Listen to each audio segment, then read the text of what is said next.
കാരണം ഇഷ്ടം പോലെ സെക്സിന് ഒരു പഞ്ഞവും ഉണ്ടാവത്തില്ല. ഫീലിങ്സ് ആരെങ്കിലും കിട്ടിയാൽ മതി എന്നൊക്കെ തോന്നും നമുക്ക്.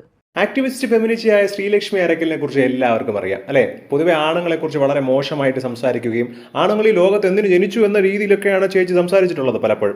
പക്ഷേ ഈ അടുത്തൊരു ഒരു അഭിമുഖം നടത്തി, അതിൽ കുറെ പരാമർശങ്ങൾ അങ്ങോട്ട് ഉന്നയിച്ചു. അതായത് മെയിനായിട്ട് പറഞ്ഞിട്ടുള്ളത് ഈ പെണ്ണുങ്ങൾക്ക് ഓവുലേഷൻ പീരീഡ് ടൈമിൽ ആരെങ്കിലുമൊക്കെ അങ്ങ് കിട്ടിയാൽ മതി കളിക്കാനെന്ന്. അതായത് അത്രയും ആർത്തി മൂത്ത് നടക്കുകയാണ് നമ്മുടെ നാട്ടിലെ പെണ്ണുങ്ങൾ എന്ന രീതിയിലാണ് ശ്രീലക്ഷ്മി അരക്കൽ പറയുന്നത്. ഇവർക്ക് ചിലപ്പോൾ അതായിരിക്കും പരിപാടി, അതായത് ഓവുലേഷൻ ടൈമിൽ ആരെങ്കിലുമൊക്കെ കിട്ടിയാൽ മതി എന്നുള്ള ആർത്തി. പക്ഷേ നമ്മുടെ നാട്ടിലെ എത്രയോ സ്ത്രീകൾ, നല്ല രീതിയിൽ ജീവിക്കുന്ന സ്ത്രീകൾക്കൊന്നും അങ്ങനെ തോന്നാറില്ല. അതായത് ആരെങ്കിലും കിട്ടിയാൽ മതി. ഇവരുടെയൊക്കെ ഒരു മൈൻഡ് സെറ്റ് എടുത്ത് നോക്കണം. ഫെമിനിറ്റി എന്ന് പറഞ്ഞ് ആണുങ്ങളെ വളരെ മോശമായിട്ട് സംസാരിക്കും. ഈ ആണുങ്ങളൊക്കെ എന്തിനാണ് ഈ ലോകത്ത്?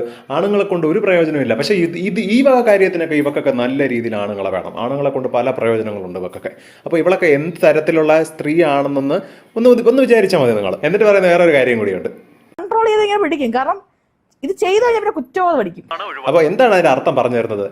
ഓവുലേഷൻ ടൈമിൽ ആരെങ്കിലും ഒക്കെ കിട്ടിയാൽ മതി എന്ന് തോന്നും, പക്ഷെ ചെയ്തു കഴിഞ്ഞാൽ കുറ്റബോധം തോന്നും. അതുകൊണ്ട് ഇങ്ങനെ അടക്കി പിടിച്ച് ജീവിക്കുകയാണ് നമ്മുടെ ശ്രീലക്ഷ്മി. ഇതൊക്കെ എങ്ങനെ തോന്നണേ വന്നിരുന്ന ഒരു പബ്ലിക് പ്ലാറ്റ്ഫോമിലൊക്കെ വന്നിരുന്ന് പറയാം. അതൊക്കെ വലിയ ഒരു അഭിമാനം പോലെയാണ് സംസാരിക്കുന്നത്. ഇവളുടെ കാര്യം മാത്രം പറഞ്ഞ പോരായിരുന്നു. സ്ത്രീകൾക്ക്, എല്ലാ സ്ത്രീകൾക്കും ഓവുലേഷൻ ടൈമിൽ നല്ല രീതിയിൽ കളിക്കാൻ തോന്നും, പക്ഷെ അതൊക്കെ അടക്കി പിടിച്ച് ജീവിക്കുകയാണ്. ചെയ്തു കഴിഞ്ഞാൽ കുറ്റബോധം തോന്നും. എന്റെ പൊന്നോ, കുറ്റബോധം തോന്നണ ഒരു സാധനം, എന്തൊരു കുറ്റബോധമായിരിക്കും ഇവക്കൊക്കെ. എന്ത് മോശമായിട്ടാണ് സ്ത്രീകളെ പോലും വിചാരിച്ച് വെച്ചിരിക്കുന്നത് മനസ്സിലായോ? ഇവളൊക്കെയാണ് വന്നിരുന്ന ആണുങ്ങളെ കുറിച്ച് മോശമായിട്ടൊക്കെ ഇവിടെ നിന്ന് സംസാരിക്കുന്നത്. ഇവളൊക്കെ ആരുടെ? ഇതൊക്കെ ഇവളൊക്കെ പിടിച്ച് ഇന്റർവ്യൂ ചെയ്യുന്നവരെ വേണം ആദ്യം അടിക്കുക. എന്താണ് ഈ ഒരു വിഷയത്തെക്കുറിച്ച് നിങ്ങൾക്ക് പറയാനുള്ളതെന്ന് കമന്റ് ചെയ്യുക. ഒപ്പം ഈ വീഡിയോ മറക്കാതെ ലൈക്ക് ചെയ്ത് സബ്സ്ക്രൈബ് ചെയ്യുക.